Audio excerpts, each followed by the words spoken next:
अहिल्यानगर महानगरपालिका निवडणुकीत शिंदेंच्या शिवसेनेच्या 5 उमेदवारांचे अर्ज बाद झालेत।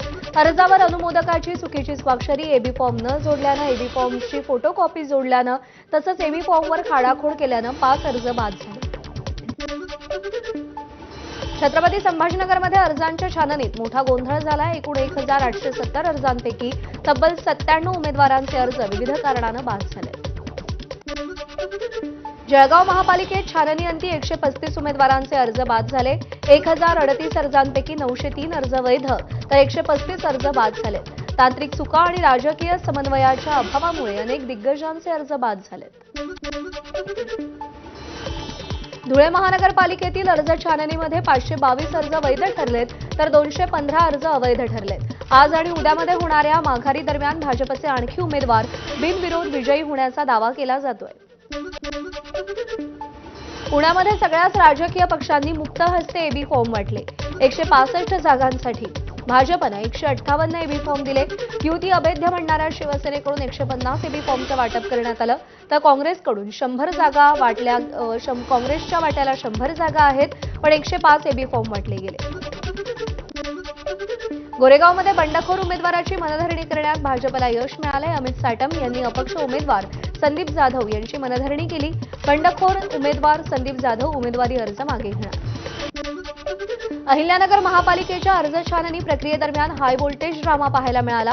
भाजपच्या काही उमेदवारांच्या अर्जावर शिवसेना आणि अपक्ष उमेदवारांकडून आक्षेप, मात्र छाननीनंतर हे अर्ज वैध असल्याचा निर्वाळा। मुंबईमध्ये भाजपच्या बंडखोरानं भाजप आणि शिवसेनेला मामा बनवलंय। वॉर्ड क्रमांक 173 मध्ये शिल्पा केळुसकरांनी बंडखोरी करत अर्ज भरला। केळुसकरांनी अर्जासोबत कलर फोटोकॉपी असलेला एबी फॉर्म जोडला। पती दत्ता केळुसकरांच्या प्रयत्नांनी शिल्पा केळुसकर यांनी ही बंडखोरी केली।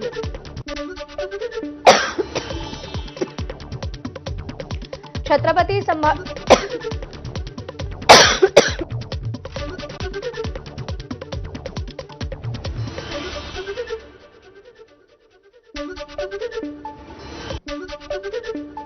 अनेक गुन्ह्यांचा ठपका असलेल्या मयूर शिंदेचा निवडणुकीच्या तोंडावर भाजपत प्रवेश, मात्र अजित पवारांच्या राष्ट्रवादीतून ठाणे महापालिकेसाठी अर्ज, त्यामुळे पक्षातल्या कार्यकर्त्यांमध्ये संभ्रम। स्थानिक पातळीवरून पक्ष नेतृत्वाकडे तक्रारी।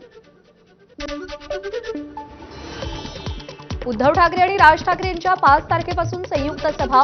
पश्चिम उपनगर, पूर्व उपनगरात आणि शिवाजी पार्क अशात मुंबईमध्ये 3 सभा होणार। कल्याण, डोंबिवली, मीरा भाईंदर आणि नाशिक मध्ये प्रत्येकी 1 सभा तर दोघांच्या स्वतंत्र सभाही होणार। मुंबई महापालिकेच्या रिंगणातच मनसे उमेदवारांनी राज ठाकरेंची भेट घेतली। मनसेच्या सगळ्या 53 उमेदवारांनी राज ठाकरेंची भेट घेतली आहे।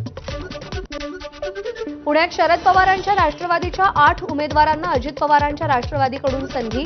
माजी नगरसेवक धनंजय पिसाळ आणि मनीषा रहाटे, सिराज अहमद, आरिफ सय्यद, मनीष दुबे, संगीता वाजे यांना संधी। राष्ट्रवादीकडून एकूण 94 उमेदवार निवडणुकीच्या रिंगणात। मुंबईमध्ये काँग्रेस वंचित आघाडीत जागा वाटपाचा सावळा गोंधळ। वंचितकडून वाट्याला आलेल्या 62 पैकी 16 जागा काँग्रेसला परत। आता वंचितनं परत केलेल्या 16 जागांवर ना काँग्रेस ना वंचितचे उमेदवार। शिंदेंच्या शिवसेनेकडून अजूनही मुंबईत अधिकृत यादी जाहीर नाही। बंड टाळण्यासाठी यादी जाहीर न करताच शिंदेंनी एबी फॉर्म वाटले। शिवसेनेनं मुंबईत काही ठिकाणी एकाच वॉर्डात 2 एबी फॉर्म वाटले तर काही ठिकाणी इच्छुकांना डावलून सेनेकडूनही आयातांना संधी। भाजपचा बालेकिल्ला असलेल्या मुंबईतल्या अनेक वॉर्डमध्ये बंडखोरी। 12 वॉर्डमध्ये बंडखोरांकडून अर्ज दाखल। 135 जागांवरती भाजपचे उमेदवार रिंगणात, तरी नाराजी शमवण्यात भाजपला अद्याप अपयश। नवीन वर्षाच्या स्वागताच्या निमित्तानं आज मुंबई काँग्रेसच्या वतीनं वेलकम मुंबई प्रदर्शन। मागच्या वर्षात मुंबई महापालिकेत झालेला भ्रष्टाचार आणि काँग्रेसची सत्ता आल्यास काय सुधारणा होणार यावर प्रदर्शन भरवणार। बंडखोरांना शांत करण्यासाठी स्वतः मुख्यमंत्री मैदानात उतरणार। राज्यातील प्रमुख शहरातील बंडखोरांशी मुख्यमंत्री देवेंद्र फडणवीस संपर्क करणार आहेत। निवडणुकीत माघार घेण्याबाबत मुख्यमंत्री अनेक अपक्षांसोबत संवाद साधणार आहेत। भाजपच्या माजी खासदार पूनम महाजन यांच्यावर नवी जबाबदारी। वसई विरार महापालिकेच्या मुख्य निवडणूक प्रमुखपदी नियुक्ती। स्थानिक स्वराज्य संस्थांच्या निवडणुकीसाठी पूनम महाजन यांना जबाबदारी। नेत्याच्या पुत्रप्रेमापायी निष्ठेचा बळी अजित पवारांच्या राष्ट्रवादीचे महानगर अध्यक्ष अभिषेक पाटील यांचं उपमुख्यमंत्री अजित पवारांना पत्र. माजी मंत्री गुलाबराव देवकर यांच्यावर नाव न घेता निशाणा. माजी नेत्यानं पुत्रप्रेमापायी कार्यकर्त्यांना वाऱ्यावर सोडलं असा आरोप. नांदेडमध्ये निष्ठावंतांना डावलून आमदार बालाजी कल्याणकरांच्या मुलाला तिकीट. निष्ठावंत शिवसैनिकांमध्ये नाराजी. कल्याणकरांनी पुत्रप्रेमापोटी पक्ष अशोक चव्हाणांच्या दावणीला बांधल्याची टीका. ठाकरेंच्या शिवसेनेच्या उपनेत्या आणि सिनेट सदस्य शीतल देवरुखकर यांच्याकडून पदाचा राजीनामा. प्रभाग क्रमांक 51 मधून उमेदवारी न मिळाल्यानं नाराज शीतल देवरुखकर यांचा भाजपत प्रवेश. अहिल्यानगरच्या शेवगावातील नवनियुक्त नगराध्यक्षांनी पदभार स्वीकारताच गावातल्या स्वच्छतेला सुरुवात. माया मुंडेंनी झाडू हातात घेत गावातली स्वच्छता केली. अमरावतीमध्ये युवा स्वाभिमान पार्टीचे उमेदवार सचिन भेंडे यांची उमेदवारी कायम. साईनगरमधील प्रभाग 19 मधील भाजप उमेदवार तुषार भारतीय यांनी सचिन भेंडे यांच्या उमेदवारीवरती आक्षेप नोंदवला होता. अमरावती महानगरपालिकेसाठी भाजपसमोर बंडखोरांचं मोठं आव्हान. बी फॉर्म न मिळाल्यानं कार्यकर्त्यांमध्ये प्रचंड नाराजी. पैसे घेऊन जातीवाद करून तिकीट दिल्याचा पदाधिकाऱ्यांचा आरोप. सांगलीतील सियाराम पाटील यांनी नवीन वर्षाच्या निमित्तानं मतदारांना गुलाब देऊन प्रचाराला सुरुवात केली. सियाराम पाटील यांना शिंदेच्या शिवसेनेकडून प्रभाग 17 मधून उमेदवारी. आमदार योगेश टिळेकर यांच्या वाढदिवसानिमित्त प्रसिद्ध गायिका आणि भाजप आमदार मैथिली ठाकूर हिच्या खासगी संगीत मैफिलीचं आयोजन. मैथिलीकडून टिळेकरांच्या घरी मराठमोळ्या भोजनाचा आस्वाद घेतानाचा व्हिडिओ शेअर. कुलाब्यातील वॉर्ड क्रमांक 226 मधून भाजप बंडखोर उमेदवार अशोक पाटील यांनी आपला उमेदवारी अर्ज मागे घेतलाय. मकरंद नार्वेकर यांच्या विरोधात बंडखोर उमेदवार अशोक पाटील उभे होते. राहुल नार्वेकर यांच्या शिष्टाईला यश आल्याचं इथे पाहायला मिळतंय.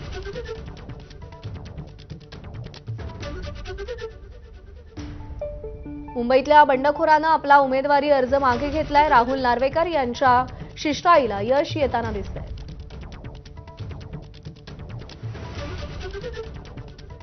बातम्यांचा वेगवान आढावा पुढे सुरू ठेवूया. सीएसएमटी स्थानकात लोकलचे हॉर्न वाजवून नवीन वर्षाचं स्वागत. लोकल गाड्यांचे हॉर्न एकाच वेळी वाजवण्याची ही अनोखी परंपरा आहे. नववर्षाच्या पहिल्या दिवशी सिद्धिविनायक मंदिरात भक्तांची तुफान गर्दी. गणरायाच्या दर्शनानं नवीन वर्षाची मंगलमय सुरुवात करण्यासाठी भाविक दाखल. साईंच्या शिर्डीत नवीन वर्षाचं मोठ्या जल्लोषात स्वागत. दर्शनासाठी साई मंदिरात भाविकांची तोबा गर्दी. रात्री 12 वाजता साई भक्तांकडून जल्लोष करत साईनामाच्या गजरात नवीन वर्षाचं स्वागत. नववर्षाच्या स्वागतासाठी शेगावात भाविकांची रेकॉर्ड ब्रेक गर्दी.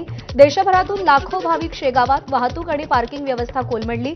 6 ते 7 तास रांगेत उभं राहून भाविक दर्शन घेत आहेत. स्वामी समर्थांच्या दर्शनासाठी हजारो भाविक अक्कलकोटमध्ये दाखल. अक्कलकोट नगरी भक्तांनी फुलली. भाविकांची गर्दी लक्षात घेत मंदिर समितीकडून आज दिवसभर भक्तांकडून होणारे अभिषेक बंद. तुळजाभवानी मंदिरात नवीन वर्षानिमित्त दर्शनासाठी भाविकांची मोठी गर्दी. राज्यासह परराज्यातील भाविक तुळजापुरात दाखल. भाविकांना सुलभ दर्शन व्हावं यासाठी मंदिर संस्थांकडून खास नियोजन. भंडाऱ्याच्या निसर्ग पर्यटन स्थळी रावणवाडी जलाशयावर नवीन वर्षाचा जल्लोष. नवीन वर्षाचा पहिला दिवस निसर्गाच्या सानिध्यात घालवण्यासाठी अलोट गर्दी. नवीन वर्षाच्या स्वागताला देशभरातून हजारोंच्या संख्येनं पर्यटक पंढरपुरात दाखल. विठ्ठलाच्या दर्शनानं नवीन वर्षाची सुरुवात. मंदिरात फुलांची आकर्षक सजावट. बीडच्या परळीमध्ये नवीन वर्षाच्या पहिल्या दिवशी वैद्यनाथ ज्योतिर्लिंगाच्या दर्शनासाठी मोठी गर्दी. वैद्यनाथ मंदिरात भाविकांच्या दर्शनासाठी रांगा.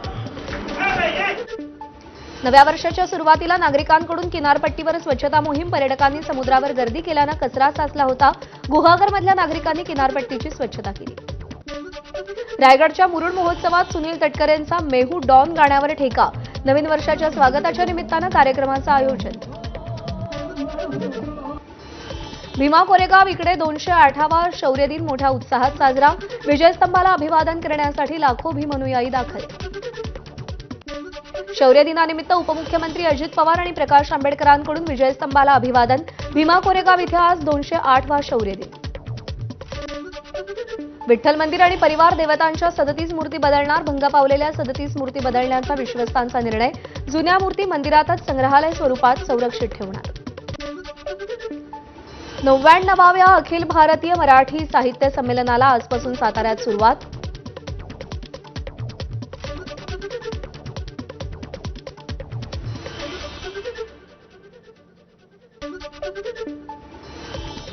तर 99व्या अखिल भारतीय मराठी साहित्य संमेलनाला आजपासून साताऱ्यात सुरुवात होतीये.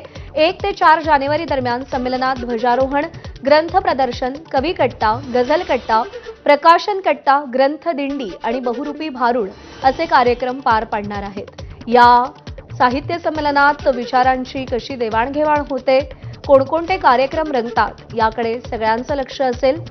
विश्वास पाटील हे या संमेलनाचे अध्यक्ष आहेत. पानिपतकार विश्वास पाटील यांच्याकडे संमेलनाचं अध्यक्षपद सोपवण्यात आलेलं आहे आणि या संमेलनामध्ये साहित्य संमेलनामध्ये घडणाऱ्या घडामोडी आणि रंगणाऱ्या चर्चासत्रांकडे देखील लक्ष असेल. दरम्यान आताच्या घडीची ही सर्वात मोठी बातमी आहे. विठ्ठल